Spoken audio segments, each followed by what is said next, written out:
Hey, brother Guy, you know what day it is? It's Totem Tuesday. It's Totem Tuesday. Let's do some racing island style.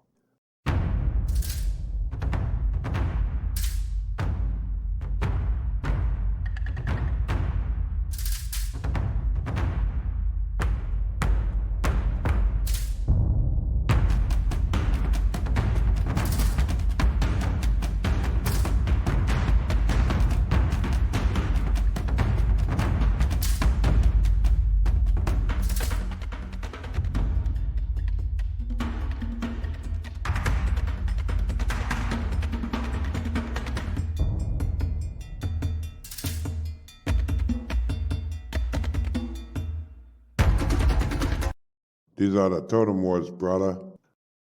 Aloha GDM family, friends, and race fans. Welcome back to GryphonSoul Diecast MotorSports and the Totem Wars. Yes, it's Totem Tuesday, and we're back to racing island style. Now, if you're new to the channel or to the Totem Wars, first of all, welcome and thank you. Mahalo and aloha, very much appreciated. If you are familiar with outlaw racing, this is a bit like that, but with an island twist. Now, before we get into the season, I need to go over the rules as the Racing Council has made some changes to the Totem Wars. To win or score finish points, you must keep your roof to the sun as you're crossing that line. This is the rule of any and all events held here at the OMR.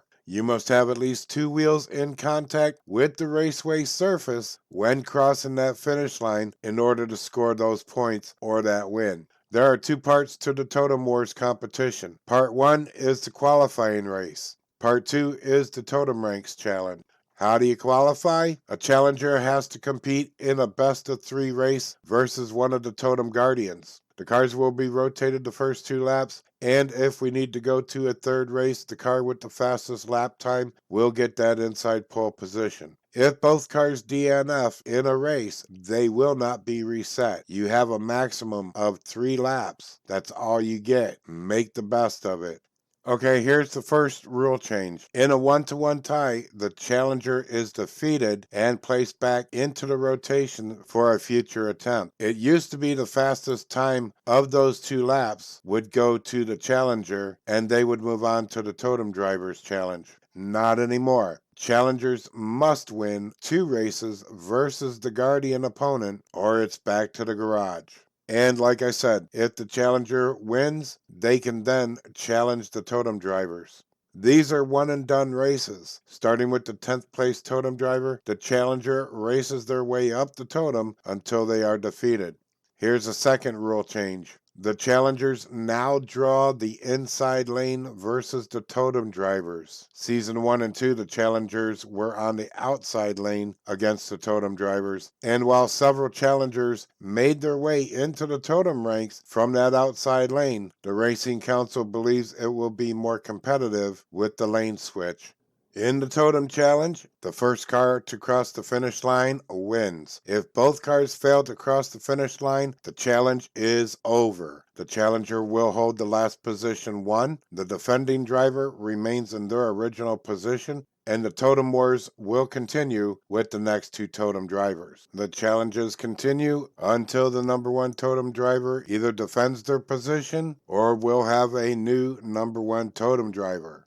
Modification restrictions are as follows. There's a maximum weight limit of 65 grams, Challengers and Guardians both. Dry graphite lube only can be used on these cars. No buses, no fantasy cars, no animal creatures, food, or beverage vehicles. Custom paint and or decals are allowed and encouraged, and there are no restrictions on tires. We leave that to your mechanics in the garage. All right, those are the rules. Let's go meet the Totem Guardian teams. A while back, I posted new Guardian team photos and I asked for some name suggestions, and there were a lot of great suggestions, and I want to thank you all that responded to the post. I really appreciate the help. There are 8 Guardians divided into 2 teams of 4. So let me introduce you to the first team, Pele's Paladins. You have driver DeJin in Raging Dragon, a Pontiac Rageous, weighing 58.8 grams. Then you have driver Emmy Chambers in Fatal Feline, a Buick Wildcat, weighing 60 grams. Roland Long is driving Dynamo, a Jaguar I-Pace E-Trophy, weighing 57.7 grams. And Mallory Sloan driving Skyfire, a 95 Mazda RX-7, weighing 60 grams. And now the second team introducing the Azure Dynasty. We have driver Reina Ortiz in Drifter, a 95 Mazda RX-7 weighing 56.9 grams. And then we have Megan McKenna in Ricochet, a BMW M3 weighing 59.5 grams. We have Izzy Goen in Smokescreen, a Nissan Leaf Nismo RC02 weighing 60 grams. And last but not least, Parker Lane driving Windcharger, a 2020 Koenigsegg Jesko weighing 58.6 grams. So it turns out after the Aloha Invitational Pro-Am, several of the drivers decided to extend their stay here on the island indefinitely. So the Racing Council added them to the Totem Warz roster. And due to the abundance of potential challengers, we needed a way to thin out the ranks of challengers for Season 3. So the Racing Council came up with a qualifier for the potential challengers. We are kicking off this season with the introduction to the Obsidian Mountain Rally Raceway with a Totem Challengers Rally. There are 20 potential challengers that have been broken down into 5 groups of 4. Each group is going to race in 4 laps to earn as many points as possible, and at the end of the rally, it will be the top 12 drivers making up the Season 3 Challengers bracket. And the bottom 8, well, they'll have to wait for Season 4. And this will give everyone a good glimpse of what possibly to expect when I host other rally events in the future here at the OMR. Speaking of that, let's take a look at what the challengers are facing on the Obsidian Mountain Rally Raceway. As they come around the 180 of Crater Corners, they'll see their first checkpoint, and then they'll have to navigate the pipeline and the first hydraulic ramp to make it to checkpoint 2 at the entrance of Calamity Corners. Wait a minute. Did I forget to mention in the recent update that I had hydraulic ramps installed in various sections of the course? Yeah, I did. Well, actually, it was a late modification that didn't make the broadcast. Surprise! The ramps are at their lowest level for this competition, but they are able to go up to twice the height, and we might do that in the future. We just might. If you thought the Obsidian Mountain Raceway was treacherous and most unforgiving before, well, it just got a whole lot more so. Remember, these ramps have been installed in various sections of the course. For this rally, they were activated in the pipeline and along Leaky Drive. Okay, back to the course. Drivers will have to make it through Calamity Corners and down the Dragon Spine to reach checkpoint 3. And as they round the Temple Turn and head down Leaky Drive, they'll have to negotiate that second ramp and make it to the end of Leaky to get to that 4th checkpoint. And if the fence don't jump out and smack the shiznit out of any of the drivers, it's a straight shot from there to the finish line. The scoring will be as follows. Each checkpoint is worth 1 point. First place will get 5 points, second place will get 3 points, third place will get 2, and fourth place will get 1 point. Drivers that DNF will only get the score for the checkpoints that they cross. If there is a tie for that 12th spot, it will be resolved with a Pana best of 3 shootout. That's how we like to do it here on the island. To start off the Totem Challengers Rally, we'll have 2 groups racing today, Groups 1 and Group 2. Let's go check in with Group 1 and get them up to that starting line of the Obsidian Mountain Rally Raceway. Introducing Laro from 409 Diecast in a Porsche Panorama Turbo S weighing 61.8 grams. Next, we have Mad Jax from Chase Family Racing in a Pontiac Firebird weighing 64.7 grams. And we got Misty G from Puffs Racing in a 68 Mercury Cougar weighing 64.9 grams. And to close out Group 1, we have Slick Fitty from Stupid Fish Racing in the 2008 Lancer Evolution, weighing 55.1 grams. Let's get up to the starting line and drop the green flag on the Totem Challengers Rally. Drivers, keep your roof to the sun.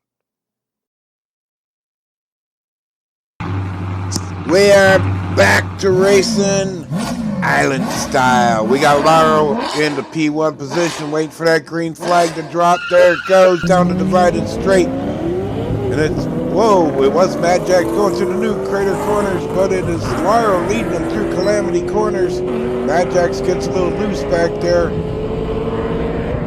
Laurel's still leading the way as he goes down the final straight. Oh, Mad Jax comes in with a smack. Misty G comes in third with a smack. And Slick Fitty says, I got a smack for y'all too. We got a 4-banger finish kicking us off. Lap 2, Misty G takes over that P1 position. And the green flag's down, and there they go. Into the new crater corners, Misty G leading the way over the first ramp. Oh, we got trouble on the pipeline. Oh yeah, Slick Fitty on his side. And it looks like Misty G has a solo run to the finish line. Indeedly-do. And where are the other two? There's Mad Jax and Laurel parked side by side in Calamity corners. Slick Fitty left on the side. And he gets up on the wall right there. Gets a little assistance, look like from Misty. And then Laurel turns around to block out. Mad Jax ends up getting slowed. Gets a plow job, technically. But then Mad Jax pulls over, says, hey, buddy, you mind not doing that the next time? All right, lap 3. We're halfway through this first group of the Totem Warz Challengers Rally. Slick Fitty leading them down into the new crater corners. Mad Jax on his bumper. Oh, Mad Jax took a little hit. And he's up on his roof. And what the hell? Is Slick Fitty took out the checkpoint 3 on the dragon's spine. Ended up flipping it, but he's back on his wheels. Laurel's upside down in Calamity corners. And Mad Jax upside down, and Misty got stuck behind him. Let's see what's going on here. Mad Jax hit checkpoint 1 and gets a little assist. Smacked it hard, too. Gets a little assist from Misty G right there. Smacking that boulder actually helped him stay on the tractor. Helps him stay on the track, but then he hit that wall, and it was done and over. All right, Mad Jax leading them down into P1 position for the final lap. Dropping the green now. And there they go. Mad Jax leading the way. Oh, it gets sideways. Oh, we got some trouble. He just lost first place. And we got Slick Fitty. Whoa. That's the second time he hit my checkpoint. And we got Mad Jax stuck in Calamity corners, as well as Misty G and Laurel upside down.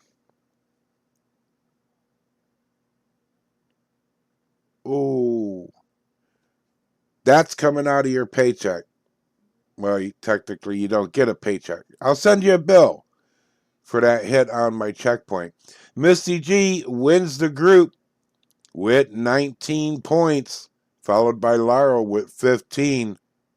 We got 13 and 12 for the other two drivers. In Group 2, we have driver Alex Blaze from Dog Squab Racing in Bitter Blueberry, a 95 Mazda RX-7, weighing 64.2 grams. Next, we have Black Rhino of Black Rhino Top Gear in a 2018 Mustang GT, weighing 64.6 grams. Next in the lineup is JC from Small Shop Racing in an Audi 90 Quattro weighing 65 grams. And to close out Group 2 is Mad Sweeney from Hardcore Poetic Racing in a 2018 Copo Camaro weighing 53.8 grams. Drivers, keep your roof to the sun. All right, and it's going to be JC leading them down into P1 position for lap 1 of Group 2. There's the green, there they go, racing for the new crater corners. JC leading them out into the pipeline with Black Rhino literally right on his bumper gate, but tap, give him another tap, tap, tap, tap. But he can't get around them. They're down Leaky Road and around to the final straight. And it's going to be JC first, Black Rhino second. And we lost the other two. There's Alex Blaze.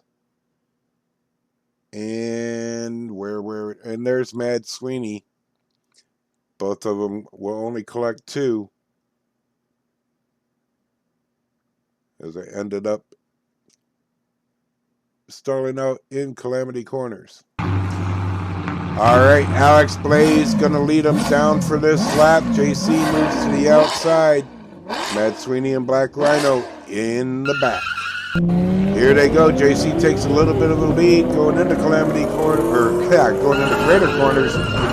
But it's Alex Blaze leading them through Calamity Corners, and I'm sorry about the different camera views right here, but my drone camera to chase had malfunctioned, so I had to jigsaw this one together for you. Hope you don't mind too much. As Alex Blaze takes first, JC's going to take second, Black Rhino takes third, and Mad Sweeney's left in the Temple turn. Probably a good spot for them to stop and ask for a little bit of that mountain favor. And we're on lap 3, and Sweeney is going to lead him down. And now. And Matt Sweeney takes the lead, going through the pipeline, makes that first jump, gets sideways, being pushed by Black Rhino. Oh, and Alex comes in, and they all piled up in the 180 of Calamity Corners. There they be. 1, 2, 3, and 4. Quad deuces. Only 2 points for the group. Only making it that far. Black Rhinos leading them down from the P1 position. Mad Sweeney on the outside. JC pushing Black Rhino there in the Crater Corners. But then Black Rhino takes off, gets some big separation between him and the rest of the crowd. Oh, and he spins around on Leaky. He's going around backwards through the cavern turn. He's slowing down. Oh, JC comes in and gives him a kiss. Oh, it just falls short. Did he fall short? I think he fell short. He might have got that. We'll wait and see what the judges say. I didn't have a perfect view of that. I think he might have just touched the laser. And there's Alex Blaze. And yes, indeed, they're going to award him those 4 points for crossing, but he did not tick the laser. That's a bummer. But it's going to be Black Rhino winning that group out with a big 24 points. These are the Totem Warz, brother. Brutality to the extreme. Hashtag the mountain done effed you up. Crikey. It all started out with a hot race and a 4-banger finish. That was the first and the last time the drivers escaped the fury of the Obsidian Mountain Raceway. A triple DNF in lap 2 gave Misty G a 4-point buffer over the rest of the field, but lap 3 and 4, the mountain didn't spare anyone. But Misty G was able to maintain that points lead and race to a top score on a first and second place finish, winning her group. Group 2 was a great battle between the 4 drivers halfway through, but after a lap 3 quadruple DNF, going into the final lap, JC held a 3-point lead over the closest driver, Black Rhino. All JC needed was to cross the finish line in front of Rhino, but in that final lap, Black Rhino made good on his pole position start, keeping ahead of JC until that final straight, where after a spin out, it took a bump from JC to get Black Rhino over the finish line, and that left JC stalled out as Mad Sweeney sped by and took that second place. Black Rhino won Group 2 and took over the overall number 1 spot with a whopping 24 points. JC of Small Shop Racing holds second place with 21 points, and Misty G has third place with 19 points. Alex Blaze and Lauro tied with 15 and take fourth and fifth place respectively. Mad Sweeney has sixth with 14 points. Mad Jax has seventh with 13 points. And Slick Fitty in 8th with 12 points. But there are still 12 drivers coming for those top spots next week, and if I was a betting man and on the bottom 4 of these 8 drivers, I'd be worried. To be honest, I'm not sure if any of these 8 drivers are safe. The first 2 groups have faced the fury of the new OMR and for the most part survived it and each other. Tune in next week for the finale of the Totem Challengers Rally and find out which drivers are going to make up our Season 3 bracket. That's going to bring us to a close of this broadcast, and with the sun setting over the OMR, I want to thank you all for tuning in to the Totem Wars. I hope you enjoyed the show. Until the next race, may the spirit of Aloha fill your days, share a smile with someone, and always keep your roof to the sun. Mahalo.